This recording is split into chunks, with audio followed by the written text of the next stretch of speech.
Can you imagine कि अगर कोई बहुत बड़ी सी बिल्डिंग खड़ी है आपके बगल में और आप वहाँ खड़े होकर के उसे मेज़र कर सकते हैं।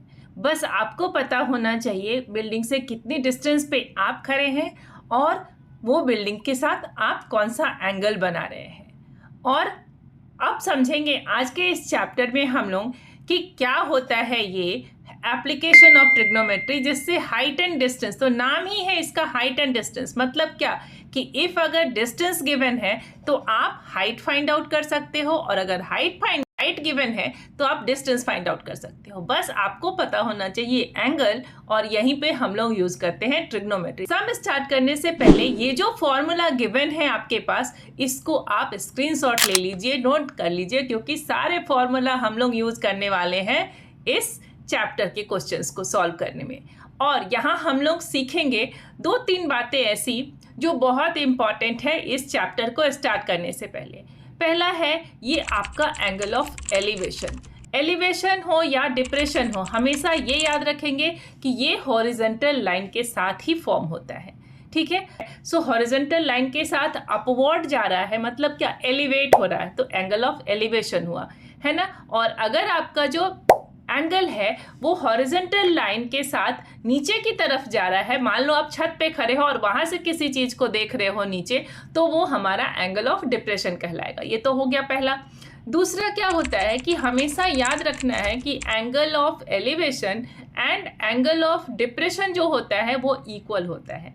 क्यों? क्योंकि वो ऑल्टरनेट एंगल होता है। ठीक है, तो ये हो गया। और तीसरी बात कि ये एंगल हॉरिजॉन्टल लाइन के साथ ही होगा। बहुत सारे बच्चे इसमें मिस्टेक्स करते हैं, वो एंगल जो है वो वर्टिकल लाइन के साथ देख लेते हैं। कि हमेशा याद रखना है कि जब जब आप दूर जाएंगे तो जो आपका एंगल ऑफ एलिवेशन है वो डिक्रीज होगा, और जब जब आप नज़दीक आएंगे तो जो आपका एंगल ऑफ एलिवेशन है वो इंक्रीज करेगा। क्योंकि बहुत सारे ऐसे क्वेश्चन हम लोग डिस्कस करने वाले हैं। ठीक है, तो चलिए स्टार्ट करते हैं इस चैप्टर को।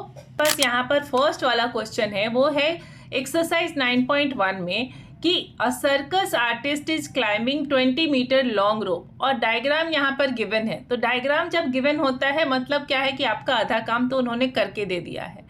ठीक है, तो वो बहुत आसान है। बट हाइट एंड डिस्टेंस में आपको डायग्राम ड्रॉ करने आना चाहिए। विदाउट डायग्राम ड्रॉइंग जो है वो आपका सम सही नहीं बनेगा। 20 मीटर लॉन्ग रोप है, मतलब क्या, ये हमारा हाइपोटेन्यूज गिवन है।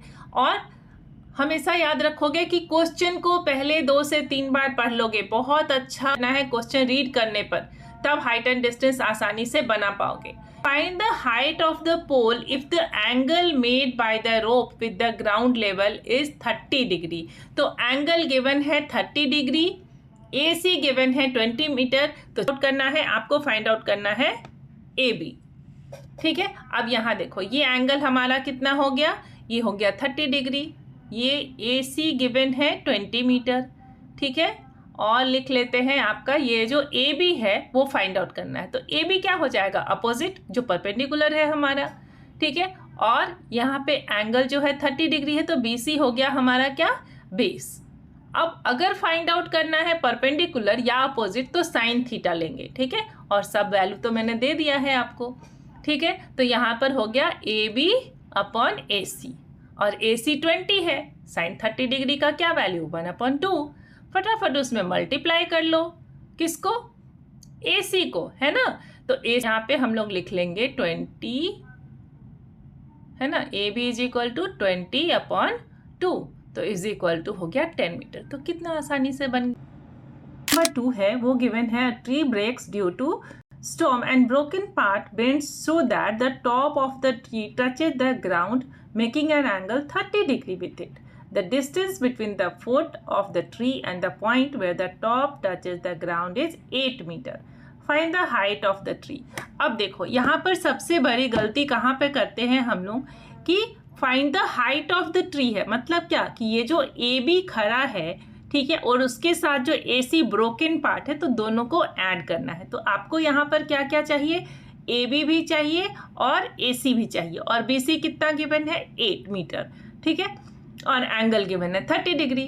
तो अब यहाँ करना क्या है कि अगर BC गिवन है, मतलब क्या कि बेस गिवन है, तो कौन सा एंगल यूज करेंगे, यहाँ पर कॉस यूज करेंगे, क्योंकि हमने बताया था फॉर्मूला में कॉस इज इक्वल टू क्या होता है, एडजेसेंट अपॉन हाइपोटेन्यूस। ठीक है,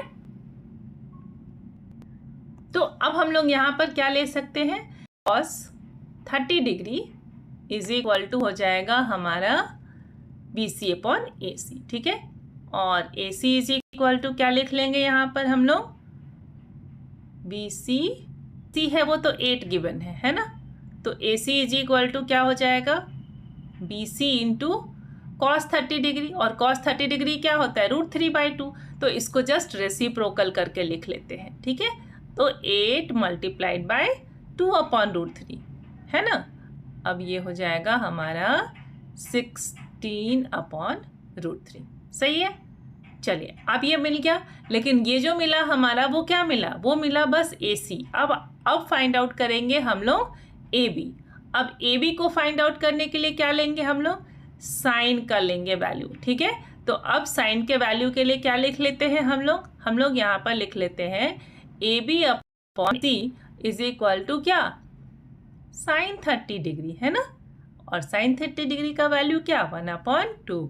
देखा आपने, मैंने कहा था ना कि यही फॉर्मूला जो है वो आपको बार बार यूज करना है, और अगर एक बार फॉर्मूला याद आ गया तो आप आसानी से इसे बना सकते हैं ना। अब ये हो जाएगा हमारा 1/2, इसको कैंसिल कर देंगे तो ये हो जाएगा 8/√3।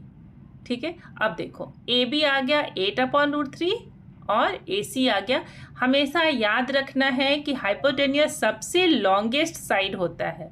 अब इन दोनों को ऐड कर लो, 16/√3 प्लस 8/√3, ये क्या हो जाएगा, √3 तो दोनों का डिनोमिनेटर है तो 24, और √3 नीचे भी और √3 ऊपर भी मल्टीप्लाई कर लेते हैं। √3 इंटू √3 3 होता है, तो 3 8 जा 24 है ना। अब ये आंसर आ गया 8√3, और मैंने √3 का वैल्यू दे दिया है तो फटाफट उसमें मल्टीप्लाई कर लो, आंसर फाइंड आउट कर लो, मिल गया। नंबर 3 क्या है, a contractor plans to install 2 slides for the children. ये दोनों स्लाइड्स जो है, जो मैंने ड्रॉ किया है यहाँ पर, ये है हमारे चिल्ड्रेन पार्क के लिए। ठीक है, अब यहाँ पर है below the age of 5 years prefer to the slide whose top is height 1.5 metre. तो जो हमारा बाद वाला जो छोटा ट्रायंगल दिख रहा है उसमें हमने लिया है 1.5 metre, and is inclined at the angle of 30 degree. तो इसमें एंगल जो हो जाएगा वो कितना हो जाएगा, 30 degree to the ground, whereas the elder children have a step slide at a height of 3 metre. तो यहाँ पर ये हो जाएगा हमारा 3 metre, and inclined at the angle of 60 degree to the ground. What should be the length of the slide in each case? तो चलिए find out कर लेते हैं इस स्लाइड का हाइट।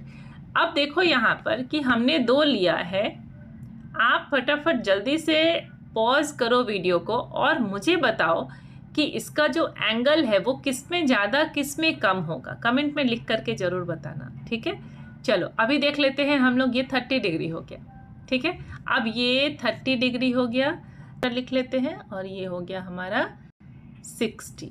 ठीक है, अब ये दोनों का हाइट फाइंड आउट करना है। ईच जो है आप कौन से स्लोप को यूज़ करोगे, 30 डिग्री वाला या 60 डिग्री वाला।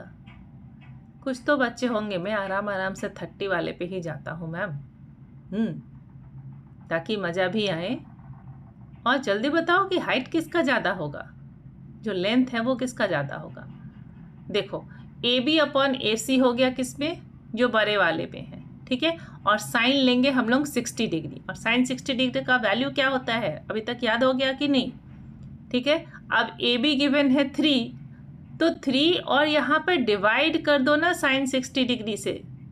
क्यों, क्योंकि साइन 60 डिग्री जो है वो उसको स्विच कर लेंगे हम लोग लेफ्ट साइड में और AC को राइट साइड में।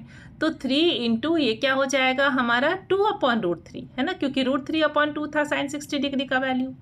ठीक है, ये हो जाएगा 6/√3। लेकिन हम लोग डिनोमिनेटर में कभी भी सर्ड्स को नहीं छोड़ते हैं, रूट वाले नंबर। तो 3 √3 से ऊपर नीचे दोनों मल्टीप्लाई कर दिया, और √3 इंटू √3 क्या होता है 3। तो अब ये हमारा आंसर मिल गया।